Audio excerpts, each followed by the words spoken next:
সেটার অন্যতম ক্রাইটেরিয়া কিন্তু আমাদের নানা রকমের আশঙ্কা কাজ করে, যেটা হয়তো বা ঠিক অন্যরা এই আশঙ্কাটা দেখছে না, কিন্তু যারা উদ্বেগে ভুগে তাদের কিন্তু সবকিছু একটা নেতিবাচক চিন্তা, যে আমি কেউ বাইরে যাচ্ছি এটা অ্যাক্সিডেন্ট না হয়, আমি আর এই পরীক্ষা দিব, পরীক্ষা বোধহয় ফেল করব, আমি বোধহয় কাজটা শেষ করতে পারবো না, অর্থাৎ অল টাইম তার নেগেটিভ আশঙ্কা কাজ করে এবং মনে হয় যে সামথিং রং মে হ্যাপেন, মানে কোনো খারাপ কিছু হয়ে যাচ্ছে, এই ধরনের কিন্তু তার চিন্তাটা, যারা ওয়ারিং থট হয় তাদের হয়।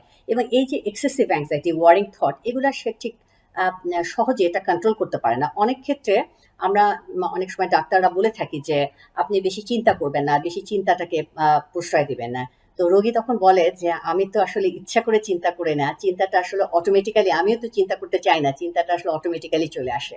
আসলেও তাই, এই চিন্তা কিন্তু স্পন্টেনিয়াসলি থাকে। তো এটা হলো আপনার একটা সেকেন্ড ক্রাইটেরিয়া, যেটা খুব সহজে সেটা সেটা সে চাইলেও সেটা সহজে কন্ট্রোল করতে পারে না।